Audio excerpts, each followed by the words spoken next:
लूट मचाने के लिए, मुनाफा बढ़ाने के लिए अपने कानूनों को भी बदल दिया। लेकिन ये जो लूट मची हुई है देश की आर्थिक संप्रभुता पर, उस लूट के अंदर हुआ क्या? इस 10 साल के अंदर 22 खरबपति का जन्म हुआ मोदी साहब की नीतियों के चलते।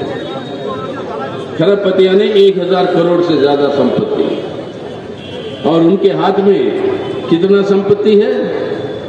देश के 70% जनता, 70% यानी 1 करोड़ लोगों के करीब उनके हाथ में जो संपत्ति है उसके बराबर इस 22 लोगों के हाथ में। ये है हमारे देश के अंदर आर्थिक असमानता।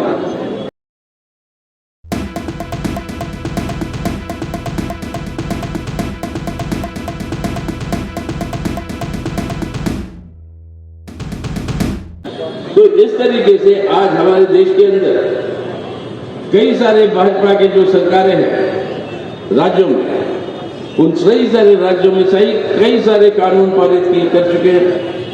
कहीं पर लव जिहाद के नाम पे, कहीं पर गौरक्षा के नाम पे, कहीं पर यूनिफॉर्म सिविल कोड के नाम पे। लेकिन सबका एक ही मकसद है कि टारगेट करो माइनॉरिटीज को, और ये टारगेट करके माइनॉरिटीज को नफरत पैदा करना, जो यहाँ तक पहुँच गए उत्तर प्रदेश में कि बुलडोजर पॉलिटिक्स के रूप ले लिया। माइनॉरिटीज की पूरी घर और उनकी संपत्ति और दुकानों के ऊपर ये हमले करके उनको बुलडोजर से रेज करवा दो। ये सब क्यों कर रहे हैं? और ये समझना जरूरी है आप लोगों को याद। ये हमारे भारत के अंदर एक सांस्कृतिक राजनीतिक एक बदलाव का जन्मभूमि है ये बंगाल और ये कलकत्ता और ये जादवपुर।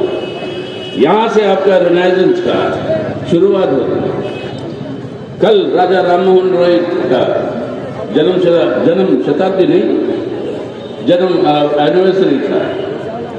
जो एक राजा सती के खिलाफ जो प्रचार करके जो हासिल भी करता है, जो लाइब्रेरियां बनाता है मॉडर्न एजुकेशन के लिए, इस तरीके की परंपरा और रिनाइजेंस की जो माहौल जो बंगाल के अंदर है, इसका आज के दिन इसको पुनः उद्धार करने की जरूरत है, वरना हमारे देश की परंपरा को हम नहीं बचा पाएंगे। कौन सी परंपरा?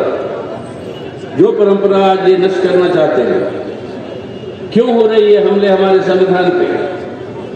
ये हमले इसलिए हो रहे हैं कि वो बदलना चाहते हैं हमारा देश का चरित्र, एक धर्मनिरपेक्ष जनतंत्र का गणराज्य सेक्युलर डेमोक्रेटिक रिपब्लिक से एक बदलना चाहते हैं एक हिंसा भरी, एक जहरीली प्रचार के आधार पर एक फांसीवादी तानाशाही का हिंदुत्व राष्ट्र के अंदर बदलना है।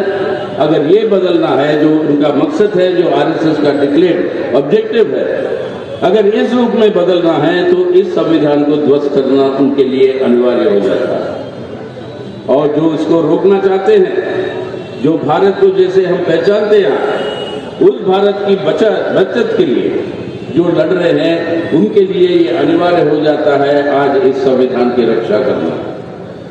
तो ये हमारे देश के अंदर आज बैटल लाइन है।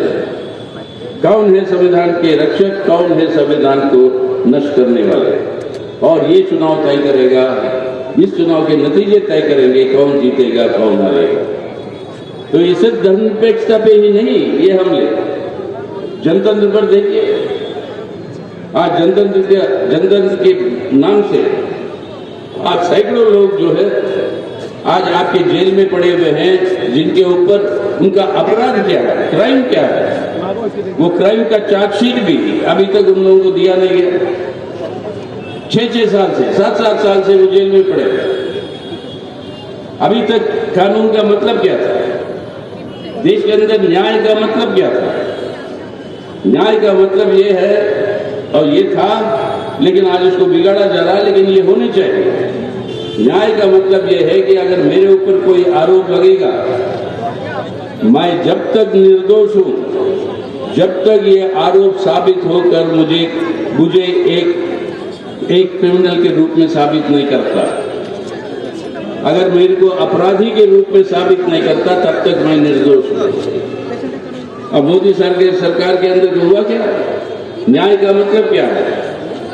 कि मैं अपराधी हूं, जब तक मैं खुद साबित करूं कि मैं निर्दोष हूं, यानी साबित करने का कि मैं निर्दोष हूं वो मेरे ऊपर, कानून के ऊपर नहीं, पुलिस के ऊपर नहीं, कोर्ट कचहरी के ऊपर नहीं।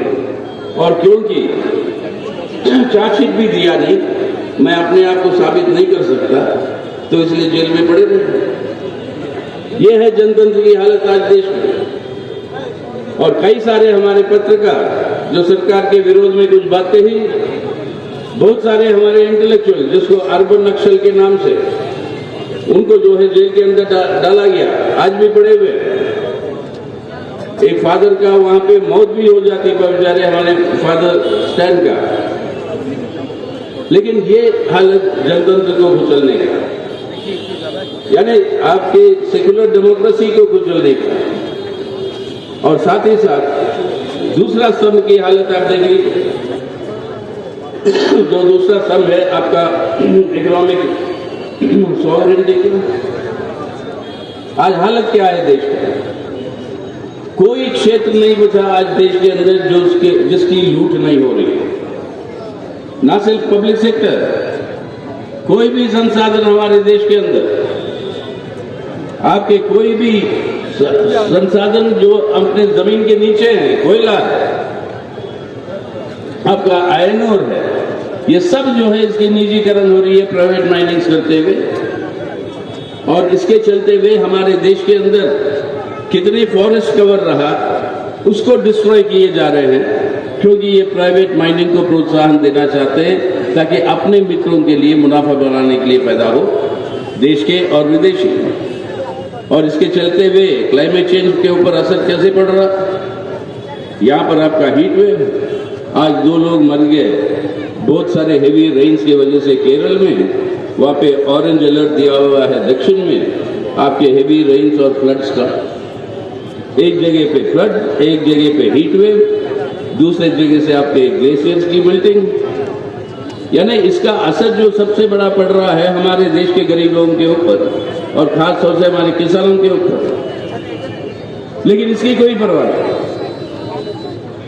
लूट मचाने के लिए, मुनाफा बढ़ाने के लिए अपने कानूनों को भी बदल दो। लेकिन ये जो लूट मची हुई है देश की आर्थिक संप्रभुता पर, उस लूट के अंदर हुआ क्या? इस 10 साल के अंदर 22 लोग 22 खरबपति का जन्म हुआ मोदी साहब की नीतियों के चलते। खरबपति यानी 1000 करोड़ से ज्यादा संपत्ति, और उनके हाथ में कितना संपत्ति है? देश के 70% जनता, 70% यानी 1 करोड़ लोगों के करीब, उनके हाथ में जो संपत्ति है उसके बराबर इस 22 लोगों के हाथ में। ये है हमारे देश के अंदर आर्थिक असमानता। 2 भारत का निर्माण कर रहा है मोदी। एक है भारत उनके दोस्तों के लिए, उनके मित्रों के लिए, जो उनके लिए चमकता भारत है, और एक है हमारे देश के गरीब मेहनतकश नौजवान और मेहनतकश लोग, जिनके लिए एक तरसता भारत, एक चमकता भारत, एक तरसता भारत। ये है मोदी साहब के आर्थिक नीतियों के चलते। আপনারা দেখছেন আওয়াজ রোজকারের হক কথা। ফর মোর আপডেটস অ্যাবাউট আওয়াজ please subscribe our YouTube channel.